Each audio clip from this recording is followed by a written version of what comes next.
Sud Radio Auto, l'occasion rêvée. Avec AD, le réseau 2000 garagistes et carrossiers multimarques. Sud Radio Auto, l'occasion rêvée, votre rendez-vous hebdomadaire du samedi matin. On essaye pour vous des véhicules d'occasion. C'est le seul d'ailleurs rendez-vous qui vous permet d'essayer des véhicules d'occasion. C'est un marché d'ailleurs qui a le vent en poupe. Aujourd'hui, on va essayer pour vous la Renault Captur avec nos spécialistes que je vous présente. Berislav Kovacevic, bonjour à vous. Bonjour. Consultant Mobility TV, nous sommes également avec Jean-Christophe Lefebvre, bonjour à vous. Bonjour. Journaliste flotte automobile et Guillaume Arnonnet en duplex sur Sud Radio, bonjour. Vous êtes directeur général. Bonjour à tous. Bonjour à vous. Vous êtes directeur général d'Enchères VO basé à Toulouse. Dans un instant, je le disais, on va essayer avec vous le Renault Captur. Mais avant cela, le focus sur l'actualité de la semaine avec Vincent Ancard. Bonjour Vincent Ancard. Bonjour. Vous êtes directeur général d'Autoscout 24 France. Avec vous, on va revenir sur cette actualité qui est quand même très importante puisque le prix des véhicules occasion est en pleine hausse. Est-ce que cette hausse est importante ? Alors la hausse est non seulement importante, mais elle est surtout exceptionnelle, parce que le marché de l'occasion en général est un marché assez stable. Et en 2021, on a vu une augmentation de 13% des prix en France. Hausse qu'on a vue également dans d'autres pays. On a même des pays où on atteint 22% d'augmentation en moyenne des prix des véhicules d'occasion offerts sur Autoscout 24. Alors c'est une hausse considérable. Comment elle s'explique ? C'est une explosion de la demande ou c'est la raréfaction de l'offre ? Alors, c'est les deux. C'est le déséquilibre en fait, entre l'offre et la demande qui joue ici. Donc, on a une offre qui se raréfie. Donc, on est aussi, selon les pays, entre 25 à 30% de baisse de l'offre chez les professionnels, également chez les particuliers. Et en même temps, on voit un marché qui, en fait, essaie de compenser le manque d'offres en termes de voitures neuves. Donc, la plupart des pays sont en forte augmentation. En France, on est à plus 8,2% d'augmentation en volume par rapport à 2020. Et donc, on est vraiment dans un marché qui est en surchauffe. Est-ce que ça va durer ? Alors, ça va, oui, d'après nos estimations, ça va encore durer un certain temps parce que la crise des semi-conducteurs n'est pas finie. Les estimations les plus optimistes donnent, je dirais, la deuxième partie de 2022 comme une certaine sortie de crise. Mais ça veut dire que ça prendra encore beaucoup de temps pour rééquilibrer le marché. Donc, il faudra, je pense qu'en 2022, on restera à des niveaux de prix relativement élevés.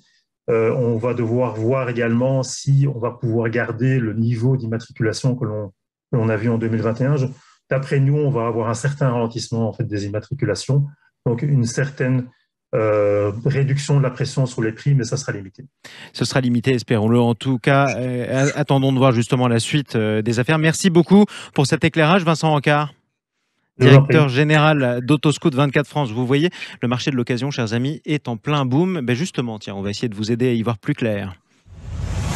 Sud Radio Auto, l'occasion rêvée. Puisqu'avec nos partenaires de Mobility TV, on essaye un modèle chaque semaine, un modèle d'occasion. Et aujourd'hui, c'est le Renault Captur. Berislav Kovacevic, consultant Mobility TV. Le Renault Captur, est-ce que c'est un modèle qui vaut le coup ? Ah oui, et on peut dire que Renault a réussi son pari d'intégrer ce fameux marché des SUV de petite taille, qui a fait d'ailleurs exploser la vente des SUV. Il faut savoir qu'il y a seulement 15 ans, c'était un marché à zéro.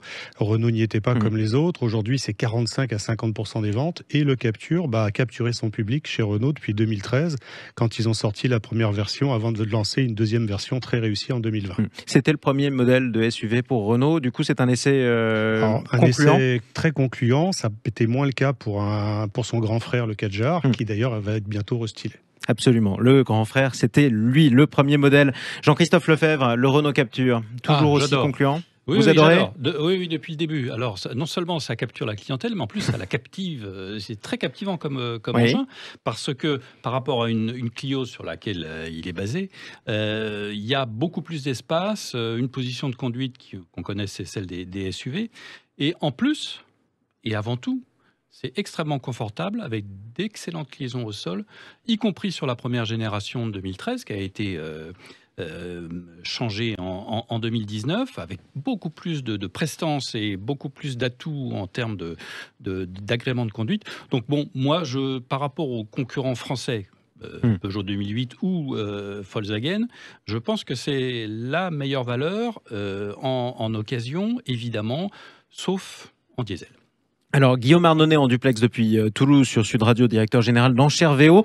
Quelle est la vraie différence, la grosse différence entre les deux générations de Renault Captur ? Guillaume Arnonnet sur Sud Radio. Le deuxième Captur, donc la dernière version, le Captur 2, s'inscrit quand même dans la continuité du premier Captur. Autant de temps en temps, on a des ruptures dans les modèles, autant là, vraiment, je pense que Renault a voulu continuer à surfer sur le succès.